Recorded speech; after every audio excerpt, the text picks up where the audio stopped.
Being a creator என்கிட்ட நிறைய பேர் சொல்ற ஒரு விஷயம், why don't you invest in a good phone.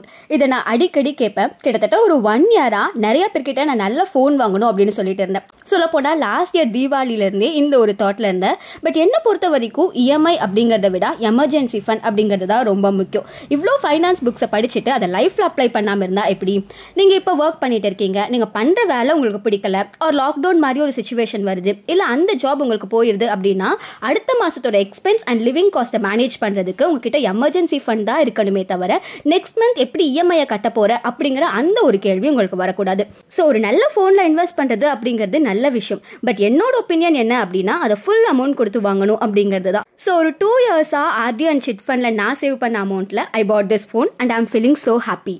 இப்போ இது என்ன அவ்வளோ பெரிய விஷயமா, இது எதுக்கு நீ இவ்வளோ எக்ஸாஜுரேட் பண்ணி சொல்லிட்டு இருக்க அப்படின்னு சொல்லி நீங்கள் நினைக்கலாம். பட் நம்ம எந்த ஒரு திங்ஸையும் ஒரு சொசைட்டியல் ப்ரெஷராலேயோ இல்லை சோஷியல் கண்டிஷனிங்காலேயோ பண்ணக்கூடாது. It may be any thing, buying a phone, car, bike, இல்லை வீடு, என்னவா வேணாலும் இருக்கட்டுமே. நமக்கு எப்போ தேவைன்னு தோணுதோ அண்ட் ஃபைனான்ஷியலாக அதை மேனேஜ் பண்ணிக்க முடியும் அப்படிங்கிற அந்த டைமில் தான் நம்ம அதை பை பண்ணணும். நான் இஎம்ஐக்கு எகெயின்ஸ்டாலாம் பேசலை. ஒரு சிலருக்கு அது கன்வீனியன்ட் அண்ட் ப்ராஃபிட்டபிளாக கூட இருக்கலாம். If you are feeling in that way then you can go for that. Just sharing my thoughts. உங்களோட ஒப்பீனியன் என்ன அப்படிங்கறத கமெண்ட்ல சொல்லுங்க. அண்ட் இதே மாதிரி நிறைய வீடியோஸ் பார்க்கறதுக்கு என்னோட பேஜை ஃபாலோ பண்ணிக்கோங்க.